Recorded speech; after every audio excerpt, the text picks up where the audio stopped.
1절부터 8절까지 말씀을 저와 여러분들이 한 절씩 교독하고 마지막 8절을 같이 읽도록 하겠습니다. 선지자 이사야의 글에 보라 내가 내 사자를 네 앞에 보내노니 그가 네 길을 준비하리라. 광야에 외치는 자의 소리가 있어 이르되 너희는 주의 길을 준비하라. 그의 오실 길을 곧게 하라. 기록된 것과 같이 세례 요한이 광야에 이르러 죄 사함을 받게 하는 회개의 세례를 전파하니 온 유대 지방과 예루살렘 사람이 다 나아가 자기 죄를 자복하고 요단강에서 그에게 세례를 받더라. 요한은 낙타 털 옷을 입고 허리에 가죽 띠를 띠고 메뚜기와 석청을 먹더라. 그가 전파하여 이르되 나보다 능력 많으신 이가 내 뒤에 오시나니 나는 굽혀 그의 신발끈을 풀기도 감당하지 못하겠노라. 같이 읽겠습니다. 나는 너희에게 물로 세례를 베풀었거니와 그는 너희에게 성령으로 세례를 베푸시리라. 아멘. 지난 주일에 새가족 환영회가 있었습니다.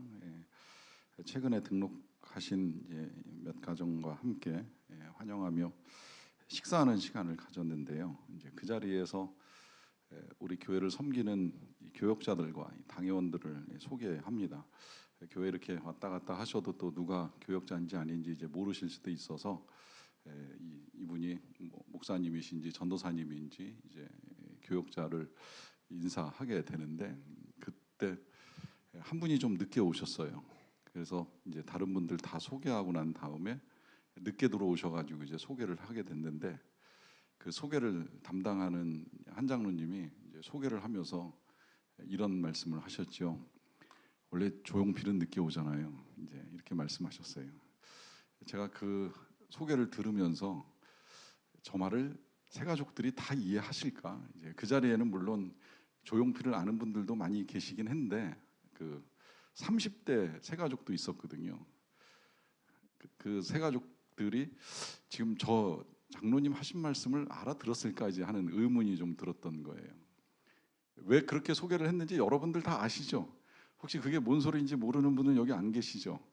혹시나 몰라서 제가 조금 더 부연을 하자고 하면 제가 알고 있는 바로는 우리 어렸을 때 왜 이렇게 토요일 같은 때 토요일 밤에 이런 쇼 프로 보게 되면 항상 조용필 언제 나와요? 맨 뒤에 나오잖아요. 몇 사람 있어요. 조용필뿐만 아니라 제가 기억하기에 전영록, 이선희 이제 이런 사람 정도. 여기 지금 도대체 누구지? 이제 이런 표정으로 보시는 분들도 계실지 모르겠는데 이제 이런 사람들은 앞에 이제 여러 우리가 알 수도 있고 모를 수도 있는 여러 가수들이 다 지나가고 난 다음에 이제 맨 마지막에 이제 나와서 그 쇼의 말미를 장식하는 거를 이제 보게 되었는데 그만큼 이제 나중에 오는 사람이 크고 이제 귀하다 이제 이런 뜻으로 요새는 이제 그런 말을 가끔 하기는 하는 것 같아요. 자, 누구든 어쨌든 이제 나타나려고 하면 이제 앞에서 준비하는 시간이 필요합니다. 참고로 이 준비에 있어서 여러분 이 금요 기도의 찬양 시간은 김창준이 나타나기 위해서 혹은 다른 교역자가 나타나기 위해서 준비하는 시간이 이건 절대 아니에요. 이건 분명하게 여러분들 아셔야 돼요. 이건 누군가 설교자가 나오기 위해서 찬양 인도자가 찬양하면서 준비하는 시간이 아닙니다. 찬양은 첫 곡부터 하나님께 영광을 올려드리는 시간이 뭘 준비하기 위해서 하는 시간이 절대 아니에요. 요새 우리 교회에서 안 쓰는 용어 중에 하나가 준비 찬양이라고 하는 표현인데 저 어렸을 때 교회에서 그런 용어 많이 썼어요. 다 같이 준비 찬양 몇 장 하시겠습니다. 이렇게 이제 하는 말을 하고 찬송가 인도하는 교회들이 있었는데 찬송가의 준비 찬송이 어디 있어요? 어느 건 준비 찬송이고 어느 건 그러면 정식 찬양이에요. 찬송은 언제 어디서 어떻게 불러도 다 하나님 앞에 올려드리는 찬양이기 때문에 찬양이 시작되는 그 순간부터 예배는 시작된 거고 그 예배 가운데 뭐 누가 나오든지 그 예배는 다 하나님이 받으시는 예배로 우리가 하나님께 드려져야 되는 거예요. 그래서 설교하기 전에 앉아 있는 설교자인 저도 찬양하는 사람이고 예배자로 앉아서 예배를 드리다가 저에게 주어진 시간에 메시지 전하고 기도에 인도하고 할 역할을 하고 들어가는 것이지 그 앞에 있는 찬양이 뭐 누가 나오기 위해서 준비하고 설교를 위해서 준비하고 하는 이런 시간은 절대 아니라는 거예요. 그러니까 찬양부터 우리는 예배한다 이제 이런 생각을 가지고 예배자로 앉아서 하나님께 같이 영광을 올려 드리는 것이라는 의미입니다. 자, 이거는 이제 너무 분명한 사실이나 이제 전달을 해드리면서 그러나 가끔은 누군가가 나오기 위해서 준비하는 시간들 필요하잖아요. 뭐 예를 들면 우리 교회 지금 이렇게 이제 행사하게 되면 행사하기 전에 미리 이제 올 여름에 이런 성경학교 수련회가 진행됩니다. 그러고 여러분들한테 이제 미리 알려서 대상이 되는 자녀가 있으면 이제 그 기간에 함께 할 수 있도록 준비하는 시간 필요하죠.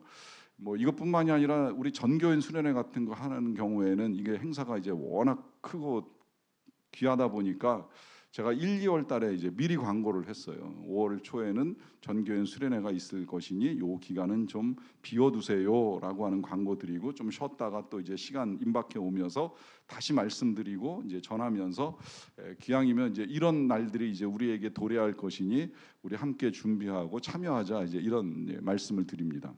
자, 이렇게 이제 행사가 진행될 때에도 이제 사전에 미리 알려서 함께 할 수 있는 시간을 갖기도 하는데요. 이런 행사뿐만이 아니라 이제 누가 오게 되면 이제 특별하게 이제 그걸 준비하는 일들이 있게 됩니다.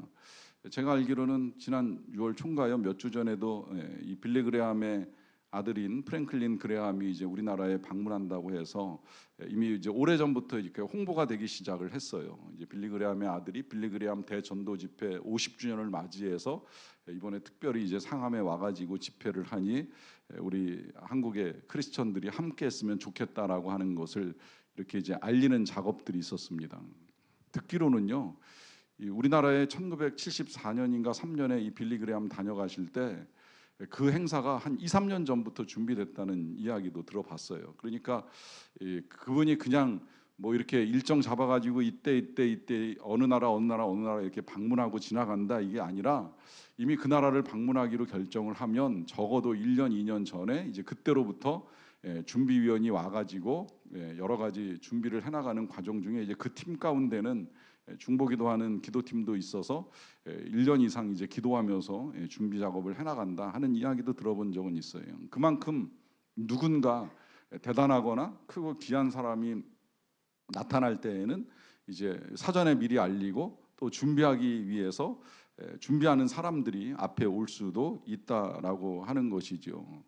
자, 그렇다고 하면 그러면 예수님께서 이 땅에 오실 때에는 이게 도대체 이제 어떻게 진행된 일인가 하는 걸 좀 생각을 해볼 필요가 있습니다. 자, 제가 지난주에 처음으로 이제 마가복음을 열면서 1장 1절을 여러분들과 함께 읽었습니다. 1장 1절은 이렇게 시작이 되었지요. 하나님의 아들 예수 그리스도의 복음의 시작이라 이렇게 시작이 되었습니다. 자, 그러면 지금 이 저자인 마가는 이제 예수님에 대한 복음을 전하려고 하는 거예요. 그러면서 예수님을 소개했어요. 이 예수는 하나님의 아들이시고 또 그리스도이시다. 이제부터 내가 그 아들 예수 그리스도에 대한 복음을 이제 시작을 하려고 한다라고 하는데, 자, 그러면 이 예수라는 사람에 대한 복음을 전하고자 할 때에 제일 먼저 시작을 하는 것이 무엇이냐라고 하면 도대체 이 예수가 어디서 어떻게 나타난 사람이냐? 도대체 그가 어디서 어떻게 나타났길래 그를 하나님의 아들이라고 말할 수 있고 그를 그리스도라고 말할 수 있겠느냐? 이제 이게 굉장히 중요한 문제가 되는 거거든요. 그러다 보니까 이제 이 복음서를 시작을 하면서 마가가 이 예수의 복음의 시작이다라고 하는 말과 더불어 그를 소개할 때 어디서부터 시작을 하느냐면 이사야로부터 시작을 하는 거예요. 정말 오래 전 이제 역사로 거슬러 올라가는 겁니다. 여러분 아시겠지만 이사야가 어느 시대 사람인 거 아시지요? 이 이사야는 적어도 예수님 오시기 한 500년에서 600년, 더 길게는 700년까지도 잡을 수 있는 그 오래전의 선지자예요. 그 오래전에 이 이사야 선지자가 예언을 한 내용이 있다는 거죠. 근데 지금 이제 여기 본문에 들어있는 예언은 이사야 선지자만의 예언이 아니라 지금 마가가 이제 이사야가 이미 말씀하셨다라고 하면서 실은 이사야의 글뿐만이 아니라 말라기 선지자의 글도 함께 이제 동시에 인용을 하는데, 이 말라기 선지자가 구약의 맨 마지막 선지자인 건 맞지만 그 마지막 때라고 하더라도 BC 한 400~500년 전이에요. 한 450년 정도로 이렇게 보시면 돼요. 그러니까 굉장히 오래전으로 거슬러 올라가서 옛날에 기록된 예언을 가지고 그 예언과 함께 예수님이 누군지를 소개하는 것이 지금 이 복음의 시작입니다. 그래서 이제 어떻게 소개가 되느냐면 2절 보세요. 선지자 이사야의 글에 보라 내가 내 사자를 네 앞에 보내노니 그가 네 길을 준비하리라 라고 하면서 누군가 나타나기 전에 먼저 하나님께서 그 사자를 그 나타날 주인공 앞에 보내신다는 거예요. 그 보내시는 이유는 그가 올 길을 준비하기 위한 것이라 이제 하는 것입니다. 자, 여기까지가 지금 이제 그 말라기 선지자의 예언인 거고요. 그 다음에 이제 3절에서 또 하나 더 이제 이사야 선지자의 예언이 이어지는데, 광야에 외치는 자의 소리가 있어 이르되 너희는 주의 길을 준비하라, 그의 오실 길을 곧게 하라. 그렇게 이사야서에 기록된 것과 같이 이제 예수님이 오시고 그 예수님이 오시기 전에 먼저 광야에서 외치는 자의 소리가 있게 될 것이다. 이 일을 이미 500년 600년 전에 이사야 선지자가 미리 그렇게 말씀하셨다는 거예요. 예수님 나타나시기 전에 광야에 나와가지고 누군가 소리를 내서 말하기를 주의 길을 준비하라, 그의 오실 길을 곧게 하라라고 말할 사람이 있게 될 것이라라고 하는 것입니다. 이 사람이 누구예요? 이 사람이 세례 요한입니다. 세례 요한. 자, 이 세례 요한이 예수님보다 먼저 와서 예수님이 오실 길을 준비하고 예비한다라고 하는 이제 것을 이미 500년 600년 전에 하나님이 이사야 선지자를 통해 말라기 선지자를 통해 미리 다 말씀을 하신 거예요. 그러니까 예수님이 어느 날 갑자기 이렇게 툭 튀어나온 그런 사람이 아니라 하나님이 이미 오래전에 계획하시고 그 계획한 내용을 이사야 선지자를 통해 또 말라기 선지자를 통해, 실은 이 두 사람뿐만이 아니라 다윗을 통해, 어떤 땐 모세를 통해, 심지어 창세기 기록을 통해서도 후일에 하나님의 아들 예수 그리스도가 이 땅에 오시게 될 것이라고 하는 걸 미리 수없이 예고를 하셨어요. 그 예고된 내용 전체가 다 구약 성경이 되는 거예요. 구약 성경은 예수님이 이 땅에 오실 걸 미리 다 보여주는 거예요. 그 가운데 지금 이제 이 마가가 딱 두 구절을 꺼내가지고 이 예수는 어느 날 갑자기 나타난 요셉의 아들이나 마리아의 아들이 아니라는 걸 밝혀주고 있는 거예요. 미리 예고된 분이라 이제 이 사실을 밝혀주는 거죠. 그래서 실제로 요한이 예수님보다 6개월 먼저 잉태가 되고 또 사역은 훨씬 먼저 시작을 해요. 예수님이 30살의 공생의 사역을 시작하시기 전부터 이제 이 요한이 요단강에 와가지고 사람들한테 세례 주는 사역을 시작을 하는데, 정말 와가지고 예수님의 길을 준비하는 겁니다. 자, 그러면 여기서 길을 준비한다는 게 뭐겠습니까? 왜 길을 준비해야 됩니까? 저는 실제로 길을 준비하는 걸 제가 목회하면서 딱 한 번 봤는데, 언제 봤냐면 영락교회에서 한경직 목사님 돌아가셨을 때, 제가 그 장례 기간에 이제 거기 전임 전도사로 있었거든요. 그래서 수요일 날 이제 오전 예배 끝나고 오후 1시쯤 이제 소천하셨어요. 그래서 갑자기 이제 교회 안에 비상이 걸리고 장례 이제 대책위원회가 생기고 막 장례를 이제 하면서 진행을 해 나가는데, 우리 한경직 목사님 이제 장례를 치르면 마지막에 이제 발인하고 안장을 해야 되잖아요. 어디다 모실 것이냐, 모시는 장소는 너무 분명해요. 그 장소는 어디냐면 영락 동산. 영락교회 묘지가 지금도 아마 저 남양주 진저읍에 이제 크게 자리를 잡고 있는 걸로 알고 있는데, 뭐 당연히 영락교회 원로 목사님이시니까 이제 거기 모셔야 되잖아요. 모셔야 되는데 문제는 이제 이분을 아무데나 모시기가 좀 쉽지 않은 거예요. 그냥 순서대로 보통은 이렇게 들어가는데, 그렇다고 이분을 순서대로 거기에 이렇게 넣기는 좀 이제 어렵다 보니까 아무래도 이제 좋은 데다가 좀 모셨으면 하는 마음이 대부분 성도님들의 마음이 아니겠습니까? 이제 그러다 보니까 좋은 데를 모시려고 하면 높은 데가 될 수밖에 없는데, 그 영락동산 전체에서 높고 좋은 데는 문제는 길이 없다는 거예요. 길이 없어요. 왜? 그 한적한 곳에는 길을 내본 적이 없거든요. 거기다 또 묘지를 쓸 거라고 생각도 안 했거든요. 그러니까 천상 이제 거기다 모신다고 결정을 하면 그 다음에 이제 해야 될 일이 길을 닦는 거였어요. 그래서 그 짧은 시간에 한 6일장 진행되는 동안에 부랴부랴 이제 이 길을 닦고 아스팔트를 깔았습니다. 그래서 물론 돈이 들어가긴 했지만 그 돈 들어간 것 때문에 오해는 하지 마세요. 제가 분명하게 기억하는데, 그 직전 해에 성철 스님이 세상을 떠났을 때 불교에서 그 장례식 예산이 나온 걸 제가 알고 있어요. 한 200억 넘게 들어갔다고 들었어요. 영락교회가 한경직 목사님 장례에 1억 7천만 원 썼습니다. 그러니까 엄청난 차이가 있는 거죠. 그 1억 7천만 원 중에도 한 8천인가 9천 정도가 이제 아스팔트 까는 데 들어간 비용이에요. 그러니까 나머지는 뭐 진짜 최소한의 비용으로 장례를 치르기 위해서 영락교회도 굉장히 애를 썼는데, 제가 본 길 닦는 작업은 딱 그거 한 번이었어요. 그의 길을. 이게 지금 이제 논란은 좀 있어요. 왜 가시는 길을 위해서 돈을 써야 되나 이제 이러면서 뭐 이제 심하게 말씀하시는 분 중에는 그때 그분이 나 떠나면 화장해라 이 말씀 남겨주고 가셨어야 되는데 이제 이 말씀 안 하셔가지고 좀 아쉽다 이제 이렇게 보시는 분도 있는데, 어찌되었건 간에 뭐 귀한 분이 이제 가시니까 길 닦아서 보낼 수 있다 이렇게 생각을 하는 건데, 자 그러면 지금 우리 예수님 이 땅에 오실 때에 왜 주의 길을 준비하라 주의 길을 예비하라 하는 이 말씀을 하나님이 이사야 선지자를 통해서 하시겠습니까? 이것은 우리 예수님이 오시는 이 사건이 그냥 단순히 이 땅에 와서 몇 가지 능력을 보여주고 십자가에 달리는 것으로 끝나는 것이 아니기 때문이라고 하는 거예요.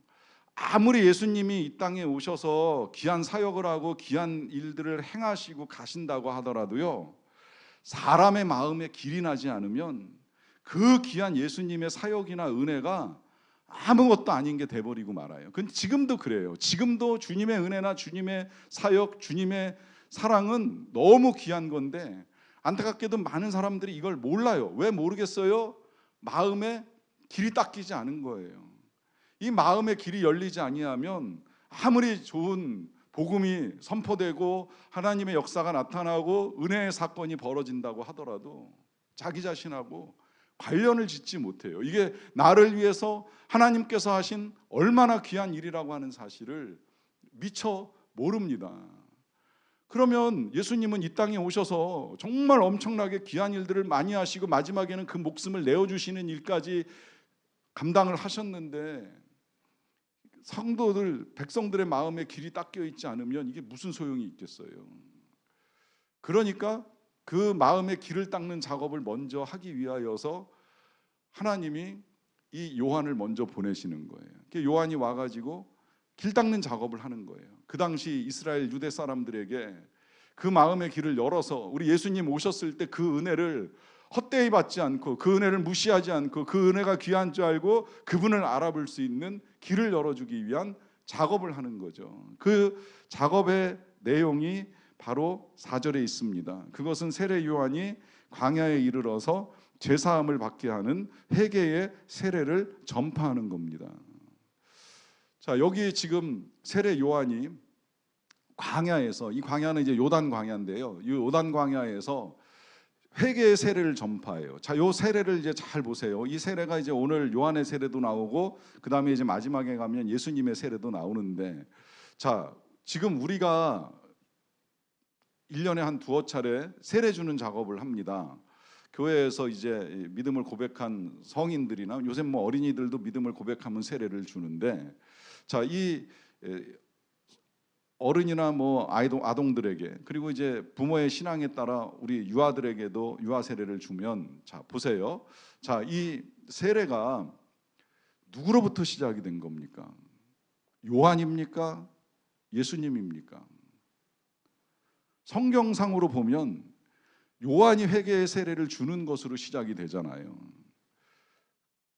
그런데 그럼 우리는 이 요한의 세례 전통을 계승하는 걸까요? 아닙니다. 여러분 오해하지 마세요. 기왕에 저하고 복음서를 읽어 나가는 동안에 복음서에서 오해됐던 것들을 바로잡는 작업도 같이 하면 나쁘진 않을 것 같아요. 우리가 주는 세례는 예수님의 명령에 따라 주는 거예요. 마태복음 맨 마지막 28장 19, 20절에서 분명히 예수님이 마지막으로 승천하시면서 남겨주시기를 너희는 가서 모든 족속을 제자로 삼아 아버지와 아들과 성령의 이름으로 세례를 주라. 이 명령에 따라서 지금은 이제 목회자가 그야말로 성부와 성자와 성령의 이름으로 세례를 주잖아요. 이거 예수님의 명령에 따라 진행되는 것이지 세례 요한의 세례를 계승한 세례가 절대 아니라는 겁니다.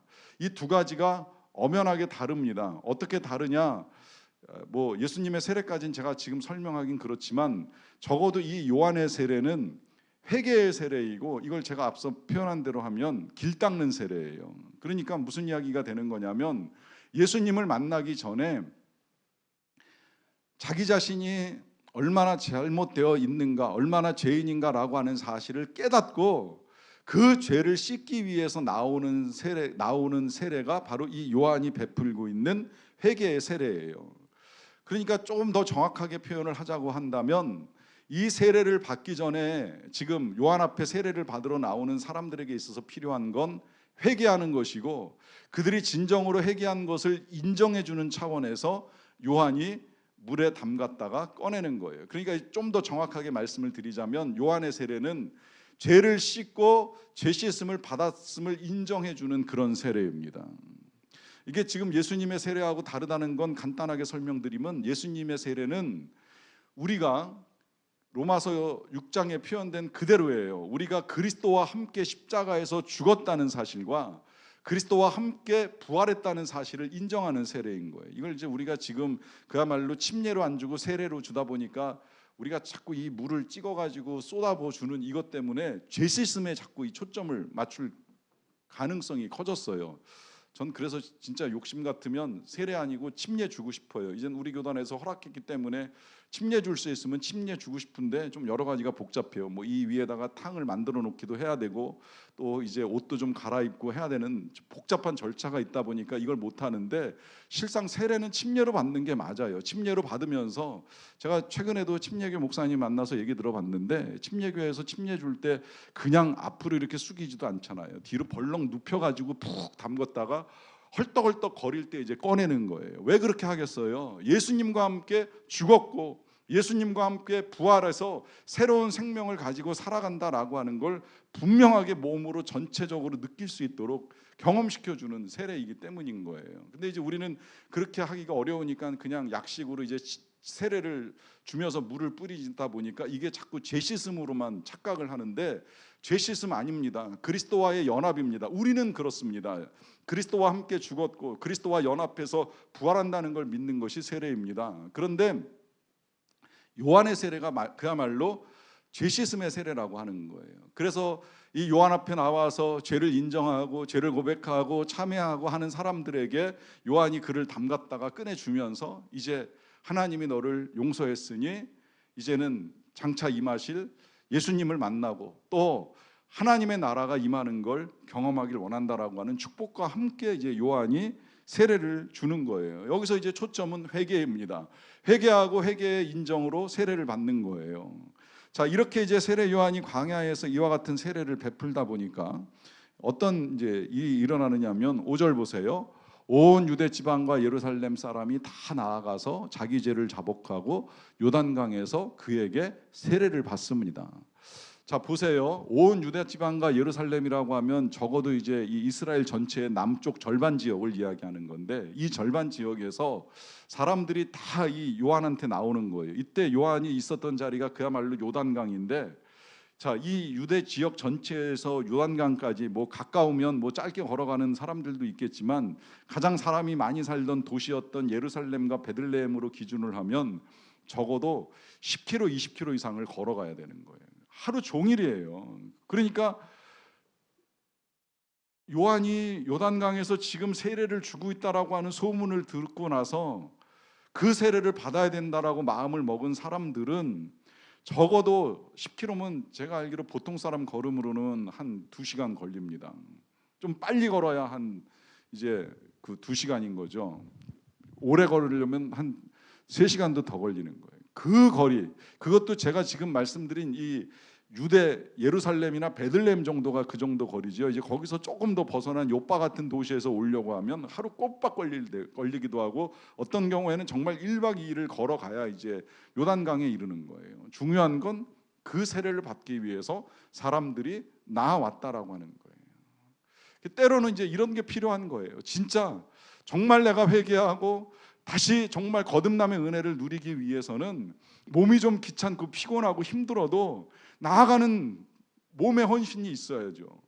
나는 헌신하지 않고 누군가 나에게 그냥 은혜를 주기를, 나를 변화시켜 주기를, 나를 바꾸기를 기대하는 건 어떤 면에서는 저는 인간의 욕심이라고 생각을 해요. 오늘날 우리는 더욱 이제 그런 시대를 살아가고 있어요. 난 쉽게 편하게 나 하고 싶은 대로 하면서 어떻게 좀 하나님의 은혜가 임하지 아니할까, 어떤 변화가 좀 일어나지 아니할까, 전 늘 그 부분에 의문이 생깁니다. 과연 그게 가능할까? 나는 아무것도 안 하는데 그냥 하나님 날 좀 바꿔보세요라고 하는 이 말이 가한 일일까라고 하는 생각이 들 때가 있어요. 왜냐하면 이 시대의 백성들은 이 한 번의 세례를 위해서도 그 수십 킬로를 걸어오는 수고를 마다하지 않고 나아갑니다. 근데 더 놀라운 건 뭐냐면, 나아가는 걸로 끝나는 게 아니에요. 나아가서 뭘 했다 그래요? 죄를 자복합니다. 자기 죄를 자복합니다. 자기가 그동안에 어떻게 살아왔는지. 지금 이 시대가 어떻게 보면 굉장히 암흑 시대인데요, 정치적으로도 그렇고 종교적으로도 그렇고 사회적으로 굉장히 어두운 시대예요. 정치적으로는 로마의 지배 아래 나라가 독립을 잃어버린 지가 너무 오래됐고, 종교적으로는 제사장들이 제사를 드린다고 포문 잡지만 그야말로 재물 팔아먹으면서 자기 이권 챙기기에 급급한, 그래서 하나님의 백성들이 예루살렘까지 재물을 들고 오지만 하나님을 만나기보다는 그냥 재물이나 사서 대충 태워버리고 돌아가는 이제 그런 시대. 거기다가 이 가난함이 극에 달아서 오죽하면 예수님이 다니는 곳마다 자주 선포했던 말씀 중에 하나가 가난한 자는 복이 있나니, 그리고 그들의 배고픔을 채워주기 위해서 정말 믿지 못할 기적으로 떡을 만들고 생선을 늘려가면서 먹여주던 그런 암울했던 시대인 거예요. 그러한 시대에 지금 이 백성들이 그 배고픔을 무릅쓰고 다시 와서 세례를 받는 이 와중에 했던 것은 자기 죄를 자복하는 겁니다. 이때 자기 죄를 자복한다는 게 무엇이겠습니까? 그동안의 이 어두운 세상 속에서 하나님을 떠나서 하나님을 잊어버리고 하나님의 은혜를 깨닫지 못하고 살아왔던 그 모든 것들에 대한 회개가 일어나는 거예요. 그러면서 그 요단강에서 그에게 세례를 받는데, 이것도 한번 생각을 해보세요. 제가 알기로는 이제 지금 침례를 주는 교회 같으면 준비를 많이 해요. 오늘 침례 주는 날이라고 하면 갈아입을 속옷, 겉옷, 거기에 이제 가운까지 해가지고 준비를 해서 물에 한번 들어갔다 나오면 어쨌든 이게 다 홀랑 젖어버리니까 갈아입어야 되잖아요. 그러면 탈의실에 가서 젖은 옷 벗고 수건으로 닦고, 그러고 이제 준비해간 옷으로 깨끗하게 갈아입고, 그러고 나서 이제 성도와 교회들의 이제 환영을 받는 겁니다. 그래도 그나마 지금은 뭐 워낙에 교회들마다 이제 그런 것을 할 수 있을 만한 시설이 돼서 뭐 탈의실도 준비하고 온수도 준비하고 해서 이걸 할 수가 있는 거죠. 어떤 때 뭐 온수가 너무 뜨거워가지고 이 물 끓는 물에 들어갔다가 이렇게 타 죽는 줄 알았다고 우리 교회 와서 강의하셨던 목사님도 한 분 계셨잖아요. 자, 그건 그야말로 오히려 좋은 여건이라고 생각이 드는 거예요. 여러분, 요단강에 뭐가 있겠습니까? 탈의실이 있을 것 같아요? 뭐 갈아입을 옷을 이 사람들이 가지고 갔을 것 같아요? 여러분, 이 시대의 사람들의 대부분은 이 담요 같은 겉옷 하나 벗으면 그 다음엔 그야말로 옷 한 벌인 거예요. 그거 입고 들어가서 그냥 물에 적셔서 세례 받으면 그야말로 햇볕에 마를 때까지 기다리는 것 말고는 방법이 없어요. 무슨 어디서 옷을 싸와요? 아니면 그 옷을 갈아입을 탈의실 공간이 있겠어요? 그럼에도 불구하고 지금 이 요한이 광야에서 외치는 그 소리를 듣고 나와서 죄를 자복하고 세례를 받는 이 절차를 그대로 따라서 행해 나갑니다. 그걸 하기 위해서 정말 이 유대 각 지역에서 나와서 세례를 받는 사람들이 있는 거예요. 자, 이제 그렇게 세례를 받을 때에 이 요한이 뭐라고 전파를 하느냐면 7절로 넘어갈게요. 7절을 보겠습니다. 보시면 그가 전파하여 이르되 나보다 능력 많으신 이가 내 뒤에 오시나니 나는 굽혀 그의 신발끈을 풀기도 감당하지 못하겠노라 합니다. 자, 이제 여기서 이제 요한이 자기 뒤에 오시는 분, 바로 예수님을 소개해 주는 거예요. 예수님을 소개하면서 하는 말을 좀 하는 말을 좀 눈여겨 보세요. 보시면 몇 가지로 소개하는데, 첫째, 나보다 능력 많으신 이가 내 뒤에 오신다 그래요. 자, 이 말을 하는 이유가 있어요. 이 말을 하는 이유는 뭐냐면 당시 사람들에게 적어도 이 세례 요한은 하늘로부터 온 사람이라고 하는 것에 대한 분명한 인정이 있었어요. 그러니까 사람들이 요한 앞에 나와서 세례를 받는 이유가 다른 데 있는 게 아니에요. 그는 하나님이 보내신 사람이 맞다.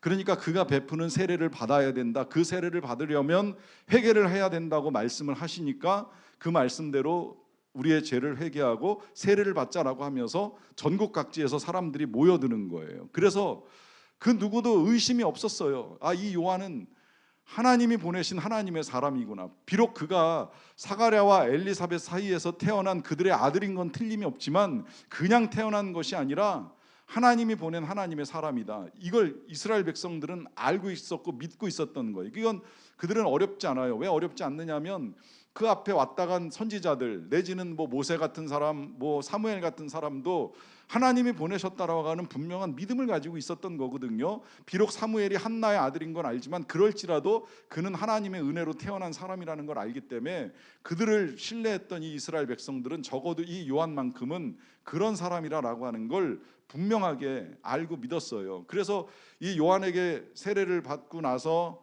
나중에 예수님의 제자가 된 또 한 명의 요한이 요한복음을 쓸 때 세례 요한에 대해서 설명을 해주는데 그 설명이 기가 막혀요. 뭐라고 설명을 해주느냐면 하늘로부터 온 사람이 있으니 그는 빛에 대하여 증거하러 온 자라 그래요. 요한복음 1장 6절부터 8절까지입니다. 자, 이때 사도 요한이에요. 세례 요한 말고 헷갈리지 마세요. 자, 이 사도 요한이 그 세례 요한을 표현하기를 하늘로부터 온 사람이다 명백하게 그렇게 표현을 하면서 그가 빛에 대하여 증거하러 왔으나 그는 빛은 아니다 이렇게 설명을 합니다. 왜 그렇게 했어요? 빛은 예수님이라는 거죠. 다만 요한은 이 빛에 대하여 증거하기 위하여 이 땅에 온 하늘로부터 온 사람이다 이렇게 지금 설명을 하고 있는 거예요. 그러니까 요한은 사람들에게 세례를 주면서도 분명하게 알고 있었던 거예요. 그것은 나 아닌 내 뒤에 오시는 분이 계시는데 그는 능력이 나보다 뛰어나다. 뛰어난 정도가 아니라 많다. 실제로 이제 보면 나중에 이제 우리가 계속 읽어 나가겠습니다만 이 능력을 감히 누가 따라가겠어요. 뭐 사람들 이렇게 아까 말씀드린 것처럼 많은 양의 떡과 물고기를 먹이는 것뿐만이 아니라 무리를 거르시죠. 파도를 가라앉히시죠. 귀신을 쫓아내죠. 병 다 고쳐주죠. 심지어 죽은 사람까지 살려내는 이 능력을 누가 감히 행할 수가 있겠느냐라고 하는 거예요. 이 요한의 선포가 정확해요. 그가 이제 뒤에 오신다는 거예요. 그러니까 지금 이 요한이 이 말을 통해서 분명하게 알려주는 거예요. 나를 주목하지 말고 내 뒤에 오시는 이를 봐라. 그가 능력을 행하실 터인데 그러면서 뭐라고 말씀을 하시냐면 나는 그의 신발끈을 풀기도 감당하지 못하겠노라 라고 합니다. 자, 이 말씀이 무슨 말인지 아시죠?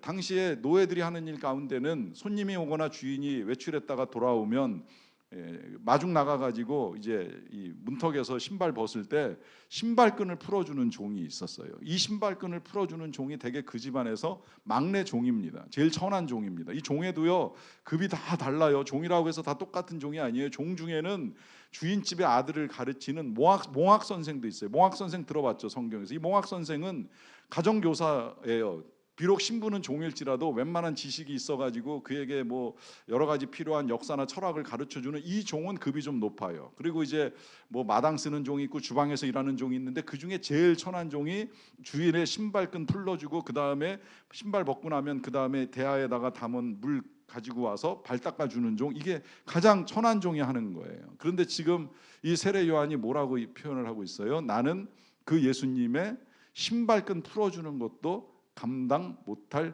사람이다. 지금 이렇게 이야기하는 거죠. 자, 근데 자, 여기서 이제 예수님이 어떤 분인가 하는 게 드러나는 거 아니겠습니까? 지금 이 세례 요한이, 저는 어떻게 보면 참 세례 요한이 대단하다고 생각이 드는 것이 뭐냐면 이 세례 요한이 그야말로 그냥 지나가는 사람이 아니잖아요. 지금 무수히 많은 사람을 불러 모으고 있는 사람입니다. 전국에서 이 세례 요한을 보겠다고, 그리고 이 세례 요한의 세례를 받겠다고 수천 수만 명의 사람이 몰려오고 있어요. 여러분, 사람이라는 것이 한 개인으로 있을 때는 자기의 위상을 제대로 보기가 어려운데 군중 속에서 많은 사람들과 함께 있을 때 그 많은 사람이 나를 주목하고 나를 높인다라고 하는 생각이 들 때의 위상은 엄청 달라지는 거 아시죠? 우리 각 개인이 집에 가서 이렇게 그냥 가족들하고 모여서 밥 먹을 땐 평범한 한 소시민처럼 보일 수 있을지 모르겠지만, 그러나 예를 들어서 정말 수천 수만의 사람들이 나를 만나기 위해서 찾아온다라고 하면 그 사람은 어느 순간 영웅이 되고 스타가 될 수 있는 거예요. 지금 요한이 그런 자리에 있는 거예요. 그 지역에 수많은 사람들이 세례받겠다고 이 요한을 만나기 위해서 찾아 나올 때에 요한은 굉장한 인기를 누리는 사람이었어요. 그러니까 나중에 헤롯이 그를 함부로 못 건드리잖아요. 그런데 이 대단한 사람이 지금 예수님에 대해서 뭐라고 설명을 해주고 있어요? 나는 그분 신발끈도 못 푸는 사람입니다. 이렇게 말하면 무슨 이야기가 되는 거예요? 그분은 굉장한 분입니다. 대단한 분입니다. 정말 엄청난 분이 내 뒤에 올 것입니다라고 미리 예고를 해주는 거예요. 안타깝게도 이걸 사람들이 모르는 거예요. 당시 유대 사람이나 지금 현대인들이나 다 똑같이 몰라요. 심지어 어떤 경우에 교회를 다니는 우리들도 이 예수님이 정말 얼마나 귀한 분인지, 당대 최고의 스타였던 이 요한조차도 그분의 신발끈을 풀 수가 없습니다라고 말할 정도의 위대한 하나님의 아들이 이 땅에 오셨는데, 그 위대한 하나님의 아들을 이 당시 사람들도 우리들도 몰라보고 대하고 싶은 대로 대하잖아요. 만나고 싶으면 만나고, 나 필요할 때 만나고, 귀찮으면 좀 외면하고, 나 편한 거, 나 하고 싶은 거 할 때는 좀 저기를 가 계시라고 요청하고 싶을 때도 있고, 그분이 얼마나 귀한지를 모르는 거예요. 그걸 지금 이 세례 요한이 그리고 마가가 우리에게 알려주는 거예요. 그분 그렇게 대할 분이 아니라는 거예요. 그렇게 쉽게 생각할 분이 아니라는 거예요. 이 예수가 얼마나 대단한 분인데 우리가 절대 그렇게 대해서는 안 되는 분이라는 사실을 분명하게 우리에게 알려주는 겁니다. 자, 그러면 이 예수님이 왜 그렇게 대단한 분이냐라고 하는 질문이 있을 때, 그걸 뭐 지금 이 시간에 다 못 설명해요. 왜냐하면 그 대단한 내용이 복음서 전체니까요.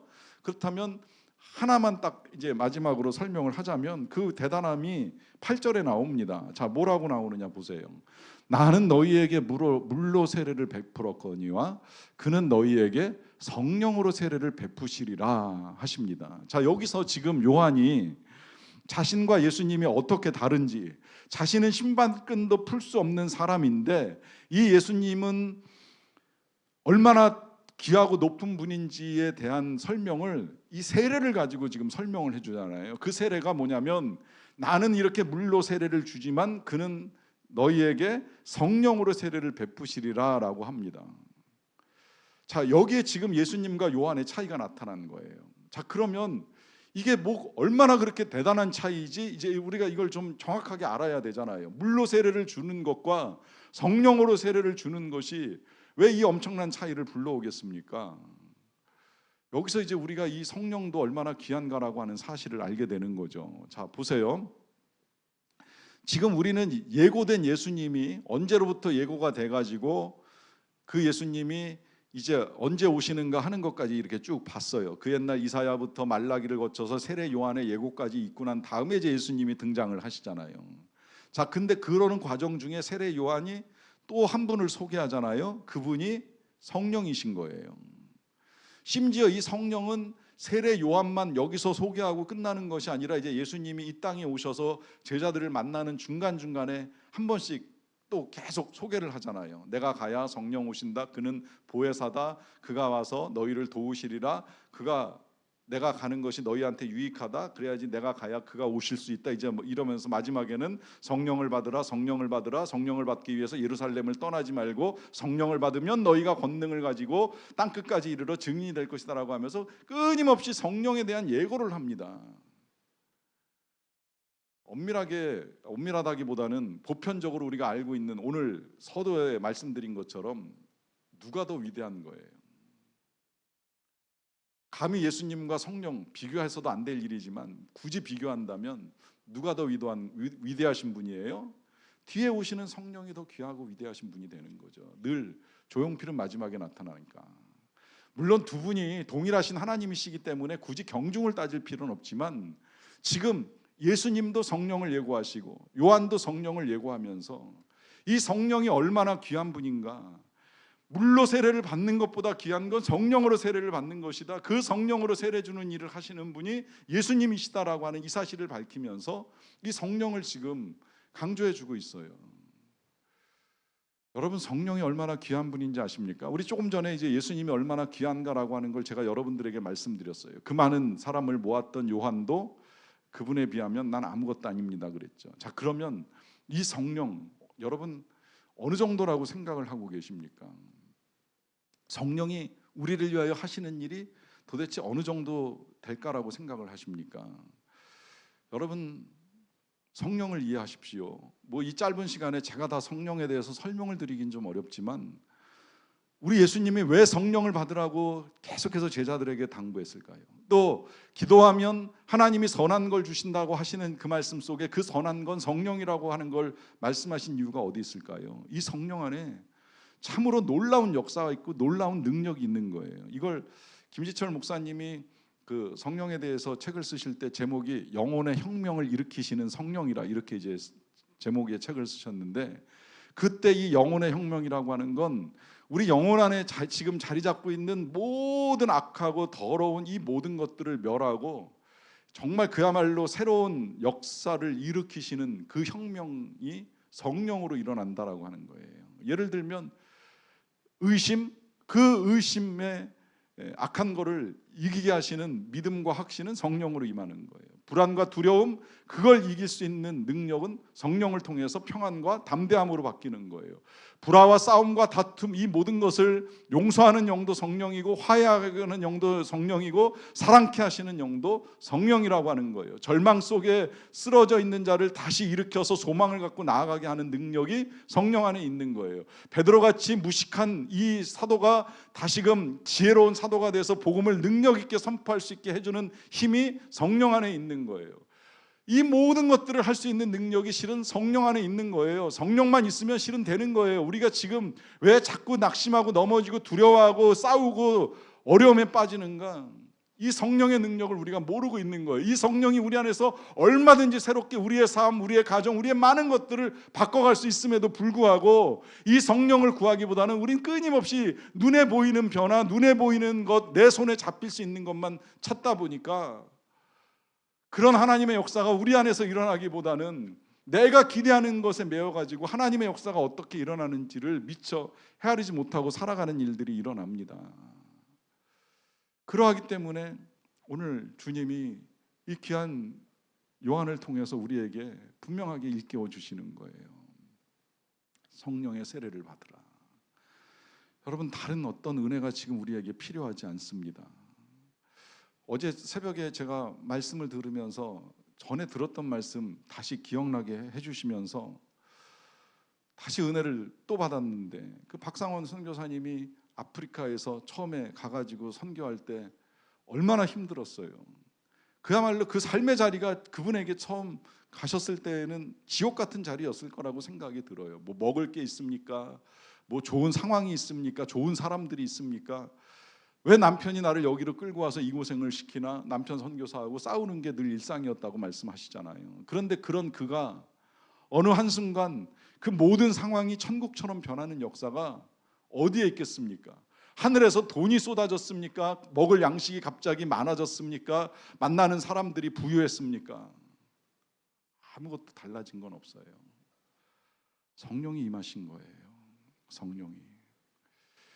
독생자를 주신 하나님의 사랑을 깨닫는 그 순간에 성령이 임하시고, 그 성령과 함께 정말 그 자리가 알프스 산맥처럼 변화되는 놀라운 역사를 경험하는 겁니다. 이와 같은 은혜가 저와 여러분들에게도 임하기를 간절히 축원합니다. 기도하겠습니다. 하나님, 감사합니다. 오늘 우리를 불러주셔서 감사합니다. 이 자리가 주의 성령이 임하는 자리, 우리가 회개하고 성령의 세례를 받는 자리가 되기를 간절히 원합니다. 예수님의 이름으로 기도하옵나이다. 아멘.